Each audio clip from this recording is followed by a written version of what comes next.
I speak fluently 3 languages: Portuguese, Spanish, and English. I work on those languages, and I have accents on those 3 languages, yes, including in my native Portuguese. I have an accent, a regional accent of a mix of regional accents that sometimes people don't know exactly where to place me. And in spite of it, I still succeed as being a public speaker in all these 3 languages. So, again, defying expectations. Even having a podcast with an accent is defying expectations. Expanding possibilities, the mindset zone. I'm your host, Ana Melikian, and my mission is to support individuals and organizations to increase their impact while avoiding burnout. If you want to work smarter, not harder, I can help you. If you want to go from burnout to full engagement, let's talk. Reach me at Ana, A-N-A, at mindset.zone. Yes, instead of .com, it's .zone. You can also access all the episode notes, links, and other amazing resources at mindset.zone.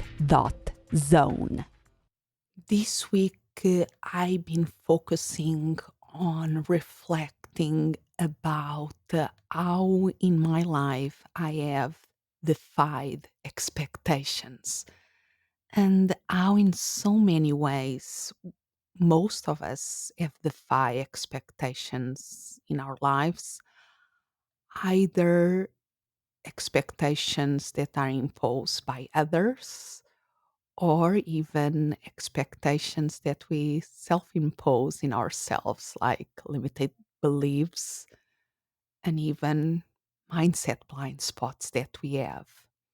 And when I was looking back into my life, even circumstances that I didn't choose, like when I was born and where I was born. I was born in Portugal in the 70s.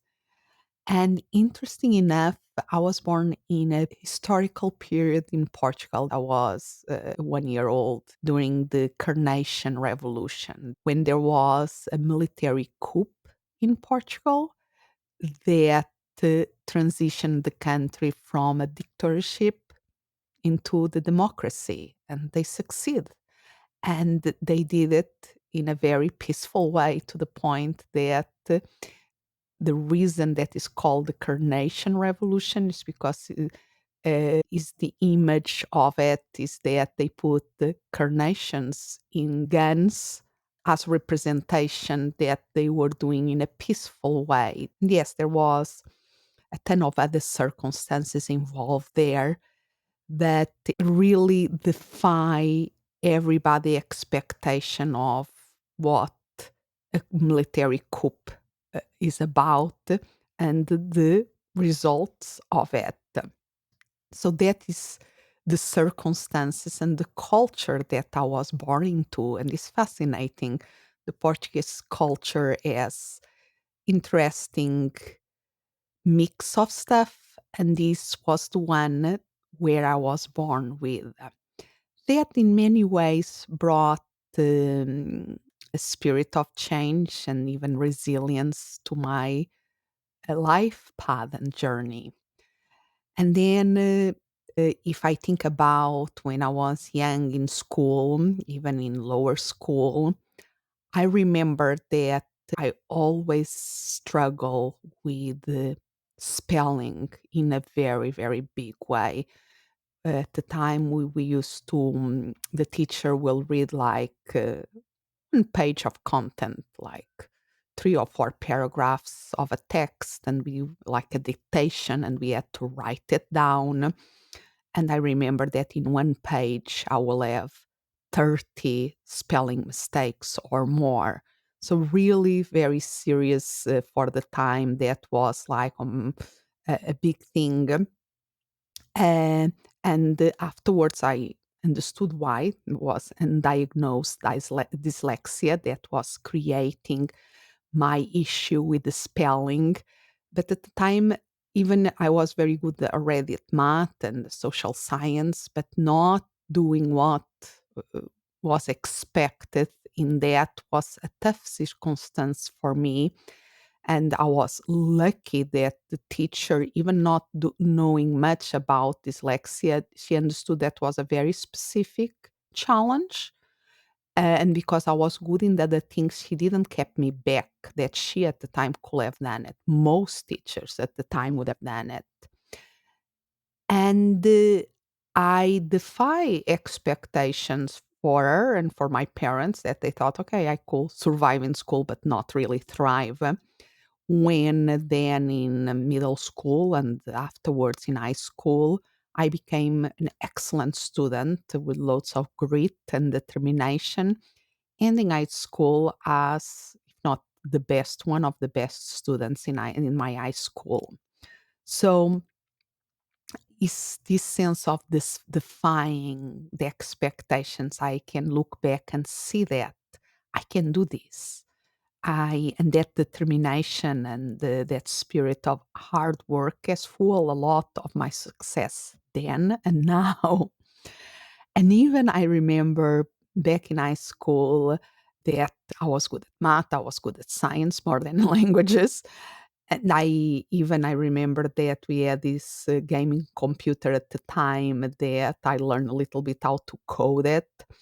And things like that were considered more boy stuff. I was doing it. I had a brother that was 2 years, and he's still 2 years older than me, that I believe he can do it. I can do it. And I used to ride his bike, that was a road bike, to school. And my grandmother would be very upset with that because it was not a woman bike. And why I was riding to school in this man's bike, but was quicker, more efficient. So why not? Lighter. So made all the sense to me. So it's fascinating when we look back with this lens of defying expectations, how we see our own narrative. And even with the dyslexia and with the struggle with language that came a lot from it, it didn't stop me of being a good student and believe that I could learn the minimal to make things happen, to the point that I decided to study English and then to pursue higher education in England and in Spain that allow me to do my master's and my PhD in a different country in a different language that my mother tongue. And the reality is that I speak fluently three languages: Portuguese, Spanish, and English. I work on those languages and I have accents on those three languages, yes, including in my native Portuguese. I have an accent, a regional accent of a mix of regional accents that sometimes people don't know exactly where to place me. And I still, in spite of it, I still succeed as being a public speaker in all these three languages. So, again, defying expectations. Even having a podcast with an accent is defying expectations. And another thing, looking back, my decision to move here to the United States. Now I live in Phoenix, Arizona, and was by love. I met in a conference that I came here to Phoenix, the person that a couple of years later became my husband. And I had to decide to move because there was an ocean separating us. And I always had the thing of traveling and embracing adventure and love. Why not? Was a great reason to do it. And then when my daughter was born, I really had a very strong resolve to really double down in my profession, in my business, because I really was wanting to walk the talk, show her the potential that we have in life and in business. And instead of telling, I thought that let me show her that will be a more effective way of teaching. And so far, even now in the teenager years, things are going with ups and downs quite well.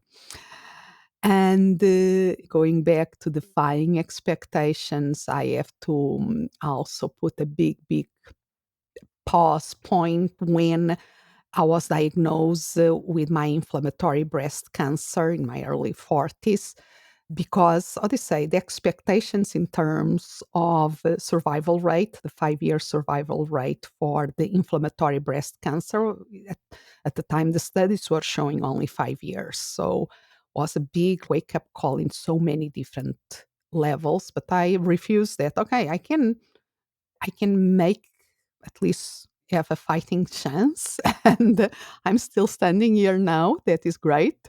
8 years later, healthy and strong so far, everything great. But again, defying the expectations is so important and so fundamental in my life. And I think is a way of looking, even if it's not the true line of your life, I think you will find critical points in your life where you defy expectations.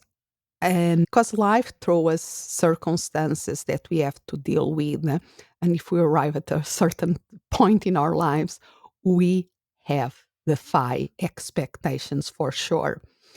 And if I look into the archive of the Mindset Zone podcast and the many interviews that I have done here, many of them are great examples about defying expectations.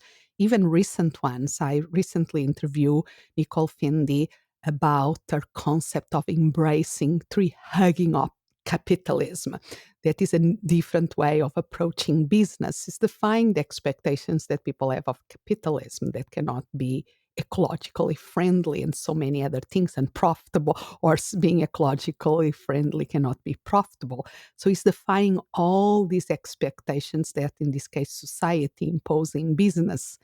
And more personal stuff, when I interview Chris Toledo about his journey from being a basketball playing and being short, was defying expectations. How could he be good and even play basketball professionally, being short, and now the work that he's doing and inspiring other people for in the public speaking arena, and even older ones that I have done in the past and in the top of my mind. I remember a conversation with Sue Stevenson, that she had the diagnosis of a brain tumor, and how that was like the fuel for her to really take charge of her health, and how she managed to overcome so many health challenges and thrive after it, defying expectations. So my invitation to you is take opportunity of this topic to pause and to create a moment of self-reflections to increase your self-awareness around moments in your life where you defy expectations imposed by others. Like my grandmother imposed on me that I was not supposed to ride a man's bike to school. And I said, I don't care, I will do it anyway. And so many other expectations that society impose on us, or even the self imposed expectations, our limited beliefs that we have, that there are circumstances in our lives that we go for it and we prove, oh, I can do this. I can do this. And maybe you have some self limited belief at the moment that will be good to challenge, good to defy. And you can embrace the experimentation mindset that I often speak about here, to play with it, to defy that expectation. And yes, I'm bringing here my methodology of the PI method of creating that moment of pause that give us the container to increase our self-awareness, and then allow us to embracing the experimentation mindset that is so important for us to go out of our comfort zone and try new things. That is my invitation for you this week. I would love to hear your stories. So feel free to email me at Ana, at mindset.zone with your own stories where you defy expectations in your life. Bye for now, and hope to connect with you again next week. Expanding possibilities. The mindset zone.